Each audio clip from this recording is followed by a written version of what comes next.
Very good morning students. आज मैं आपको हिंदी का पार्ट 6 करवा रही हूँ, स्वामी दयानंद इनके बारे में।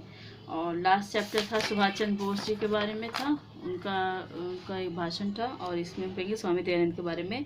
इनका जन्म जो है 19वीं शताब्दी यानी कि 1824 में हुआ था। यानी कि उस समय जो भारत की जो स्थिति थी ना, काफ़ी पाखंड से भरा हुआ था और हिंदू समाज गिर रहा था और मुस्लिम और ईसाई धर्म जो है अपने लोगों को जो है ईसाई और मुसलमान बना रहे थे। और ऐसे में महर्षि दयानंद जी का जन्म हुआ। इनका बचपन का नाम मूल शंकर था। गुजरात राज्य में टंकारा नामक गांव में हुआ। इनके पंडित अंबा शंकर जी शैव ब्राह्मण थे, यानी कि शिव ब्राह्मण थे। उन्होंने शिव जी की बड़ी उसमें गहरी आस्था थी। मूल शंकर बचपन से ही तीव्र बुद्धि के बालक थे। उन्हें छोटी आयु में ही संस्कृत, व्याकरण, अमरकोश, यजुर्वेद का अध्ययन कर लिया था। मूल शंकर के पिता जो हैं कट्टर शिवोपासक थे, यानी कि पक्का शिव भक्त थे वो। और शिवरात्रि के दिन घर में सभी ने व्रत रख के जागरण करते थे। एक ये शिवरात्रि घटना ने जैसे मूल शंकर को ऋषि दयानंद बना दिया। उस दिन बालक मूल शंकर ने भी व्रत रखा हुआ था। रात को सबने जागरण किया, परंतु अर्धरात्रि को सब सो गए। केवल बालक मूल शंकर ही जागते रहे। उन्होंने देखा कि चूहा शिवलिंग पर चढ़ा और मिष्ठान खाने लगा। उसे देखकर उनका मन शंकाओं से घिर गया। उन्होंने सुन रखा था कि भगवान शिव सारे संसार के स्वामी हैं, उनका प्रतीक ही यह शिवलिंग है। और जब वो अपने आप को जो चूहे से नहीं बचा पाए, ठीक है, तो वो तब उन्हें मूर्ति पूजा से वो हो गए, उन पर आस्था गायब हो गई। उस समय 13 वर्ष की थी। उन्होंने अनशन छोड़ दिया, मूर्ति पूजा का त्याग कर दिया। स्वामी दयानंद जी को नया ज्ञान प्राप्त हुआ और आगे चलकर इसी शिवरात्रि के दिन को ही ऋषि बोधोत्सव के रूप में मानने लगे। कालांतर में कुछ समय बाद मूलाशंकर की बहन और चाचा का देहांत हो गया। इस घटना से उन्हें वैराग्य उत्पन्न हो गया। उन्होंने कहा कि संसार तो नश्वर है, कुछ भी नहीं है, सबको एक दिन मरना ही है, तो इसलिए ज्ञान में डूबा जाए। तो वैरागी होते देखकर पिता ने उसे वैवाहिक बंधन में उन्होंने कहा कि उनका बेटा बिगड़ रहा है, ठीक है, वैरागी बनने जा रहा है, जिससे उनको विवाह कर देना चाहिए। परंतु वे घर छोड़ छाड़ के भाग गए और देश में दूर दूर तक भ्रमण करते रहे। वो साधु बन गए और उनका नाम दयानंद पड़ गया। स्वामी दयानंद को योग सीखने की बड़ी इच्छा थी। किसी सच्चे योगी गुरु की खोज में वह दूर दूर तक घूमे, पर सभी जगह धूर्त और ढोंगी साधु ही दिखाई दिया। अंत में 1860 में वे मथुरा में जाकर वेद एवं व्याकरण सीखने लगे। उनके गुरु स्वामी ब्रिजानंद जी दृष्टिहीन थे। उन्होंने दयानंद की शिक्षा समाप्त हुई तो ब्रिजानंद जी ने गुरु दक्षिणा में यह मांगा कि तुम देश में वैदिक धर्म का प्रचार करो, वेद शास्त्रों का उद्धार करो और अज्ञान के अंधकार को मिटाओ। उस समय दयानंद अकेले थे। वह अकेले वैदिक धर्म के प्रचार में जुट गए। उन्हीं दिनों हरिद्वार में कुंभ मेला चल रहा था। वहां जाकर उन्होंने पाखंड खंडनी फहराई, पाखंडों का विरोध किया और पाखंडों के उन्होंने कहा कि लोगों में उनको जागरूक किया, आवश्यकता की। वो शास्त्रों के प्रकांड पंडित थे। उन्होंने जो व्यक्ति शास्त्र में विजय होता है उसके क्षेत्र में बोलबाला हो जाता है। दयानंद ने जगह जगह शास्त्रार्थ किया, यानी कि शास्त्रों में भाग लिया और शास्त्रों से पढ़ाई लिखाई से उन्होंने लोगों से मुकाबला किया, जिसमें वो सबको हरा दिया और दूर दूर तक उनका यश फैल गया। फिर 1875 में आर्य समाज इनकी एक संस्था थी, उन्होंने स्थापना की। जगह जगह आर्य समाज खुल गए। उन्होंने हिंदी के प्रचार कार्य का भी पूरा उठाया। स्वयं गुजराती होते हुए भी उन्होंने अपनी जो ग्रंथ, जो किताब लिखी, वो भी हिंदी भाषा में लिखी, ठीक है। और फिर उस समय हिंदू समाज में अंधविश्वास और पाखंडों का बोलबाला था। लोग मूर्ति के आगे मत्था टेकते, नाक रगड़ते, बस इन्हें सोचते यही होती है। तो उन्होंने और भी अंधविश्वासों, पाखंडों का विरोध किया, छुआछूत को मिटाया, बाल विवाह का विरोध किया, स्त्री शिक्षा, विधवा विवाह पे आंदोलन चलाया।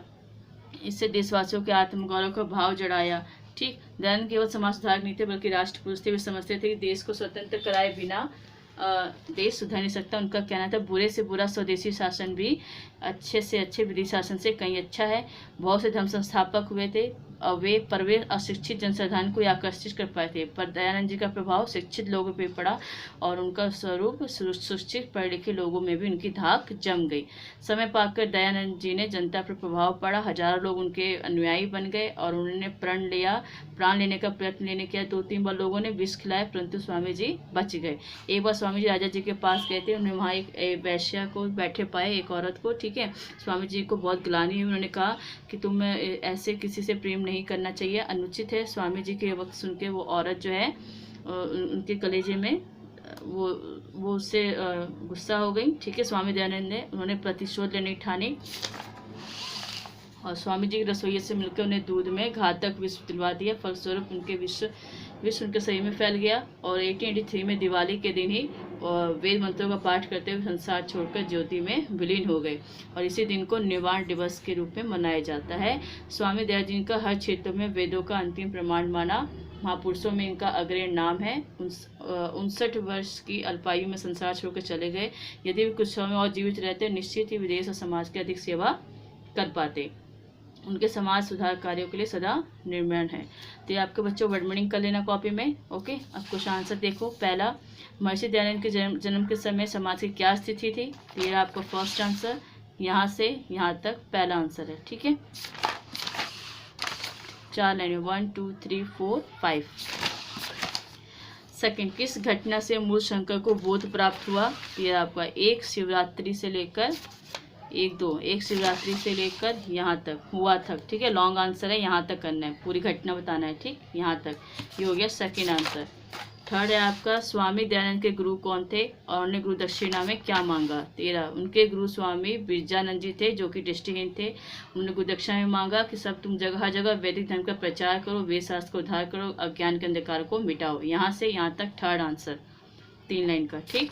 उसके बाद है फोर्थ, धर्म और समाज परिवर्तन आने के स्वामी दयानंद जी का क्या योगदान रहा? सन 1875 में स्वामी दयानंद आर्य समाज की स्थापना की। यहाँ से यहाँ तक फोर्थ आंसर, ठीक। फिफ्थ है आपका, स्वामी दयानंद ने कौन से प्रमुख ग्रंथ की रचना की और किस भाषा में लिखा उसे?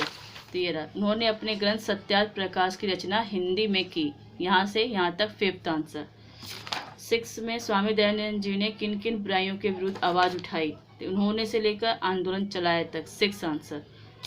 7 में आपको देखो 4 क्वेश्चन है और पहला क्वेश्चन नोट करना, फिर इसका आंसर लिखना। आर्य समाज के लोग दीपावली के किस रूप में मनाते हैं और क्यों? ये रहा। इस दिवस को आर्य समाजी निर्वाण दिवस के रूप में मानकर महर्षि दयानंद के प्रति श्रद्धांजलि अर्पण करते हैं। यहाँ से यहाँ तक 7 का क आंसर है। 7 का ख देखिए, स्वामी दयानंद की मृत्यु कैसे हुई?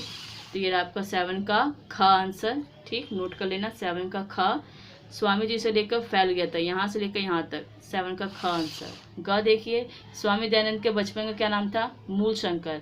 किस बात से प्रमाणित होता है कि उन्होंने, स्वामी दयानंद हिंदी के बड़े समर्थक थे, उन्होंने अपने ग्रंथ की रचना हिंदी में की थी। यहाँ से यहाँ तक बस इतना लिखना है इसमें, ठीक है।